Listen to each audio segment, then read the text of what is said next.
আসসালামু আলাইকুম ভিউয়ার্স, আশা করি আপনারা সবাই ভালো আছেন। এই মুহূর্তে আপডেট তৈরির সময় প্রায় রাত্রি 8টা বাজিতেছে। এই মুহূর্তে মেঘের চাদরে ঢাকা রয়েছে প্রায় সমস্ত বাংলাদেশ। এছাড়াও পশ্চিমবঙ্গের মধ্য অঞ্চল, যেরকমটা পূর্বের আপডেটে বলেছিলাম, ঝাড়খণ্ডে একটি মেঘ তৈরি হওয়ার সম্ভাবনা রয়েছে সন্ধ্যার আশেপাশে, যা পশ্চিমবঙ্গের মধ্য অঞ্চলে প্রবেশের সম্ভাবনা রয়েছে। এছাড়াও ক্রমশই বাংলাদেশের উত্তরবঙ্গ হইতে ক্রমশই কিন্তু মেঘ বিস্তার লাভ করে দক্ষিণবঙ্গ পর্যন্ত পৌঁছে যাওয়ার সম্ভাবনা রয়েছে। ঠিক সেরকম পরিস্থিতি কিন্তু লক্ষ্য করা যাচ্ছে।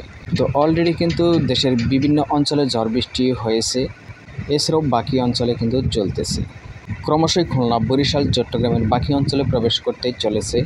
রংপুর, সিলেটে, ময়মনসিংহ, ঢাকা এবং রাজশাহীর বেশ কিছু অঞ্চলে কিন্তু বৃষ্টি হয়েছে। এছাড়াও কিছু কিছু অঞ্চলে কিন্তু বজ্রসহ বৃষ্টি হচ্ছে। তো ক্রমশই কিন্তু চট্টগ্রাম বিভাগের বাকি অঞ্চলে পৌঁছে যাওয়ার সম্ভাবনা রয়েছে পার্বত্য অঞ্চলে। এছাড়াও খুলনা, বরিশালের বাকি অঞ্চলে পৌঁছে যাওয়ার সম্ভাবনা রয়েছে হালকা থেকে হালকা মাঝারি বৃষ্টি।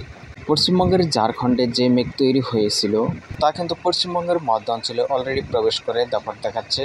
পশ্চিমবঙ্গের দুর্গাপুর, কাউটাছড়ি, নালহাতি এই সমস্ত অঞ্চলে ক্রমশই পশ্চিমবঙ্গের আশপাশের অঞ্চলগুলিতে কিন্তু প্রবেশের সম্ভাবনা রয়েছে। বাংলাদেশের সবকটি বিভাগেই কিন্তু কম বেশি বৃষ্টিপাত লক্ষ্য করা যাচ্ছে, যদিও কিছু কিছু অঞ্চলে কমোড পরিস্থিতি লক্ষ্য করা যাচ্ছে। এই মুহূর্তে কিন্তু পার্বত্য অঞ্চল কিন্তু পরিষ্কার রয়েছে। এছাড়াও মাঝরাত হইতে আগামীকাল শুক্রবার সকাল 10টার মধ্যে রংপুর, ময়মনসিংহ এবং সিলেটে হালকা থেকে মাঝারি বৃষ্টির সম্ভাবনা রয়েছে। কিছু কিছু অংশে ভারী বৃষ্টির সম্ভাবনাও রয়েছে। এছাড়াও রাজশাহী, ঢাকা, চট্টগ্রাম বিভাগের উত্তরাঞ্চলের কিছু কিছু জেলায় হালকা থেকে হালকা মাঝারি বৃষ্টির সম্ভাবনা রয়েছে একই সময়ের মধ্যে। এক নজরে মেঘ ও বজ্রমুট থেকে দেখে নেব। তো ত্রিপুরা কিন্তু মেঘাচ্ছন্ন রয়েছে, কিছু কিছু অঞ্চলে বৃষ্টি হচ্ছে। শিলচরের কিছু অঞ্চলে হালকা বৃষ্টি হচ্ছে, আংশিক মেঘাচ্ছন্ন রয়েছে বাকি অঞ্চল। মেঘ ও বজ্রমুটে কিন্তু লক্ষ্য করা যাচ্ছে দক্ষিণবঙ্গে কিন্তু বজ্রপাত সহ বৃষ্টির সম্ভাবনা। যেরকমটা মাঝরাতের দিকে বৃষ্টি পরিস্থিতি সৃষ্টি হওয়ার সম্ভাবনা রয়েছে উত্তরবঙ্গে।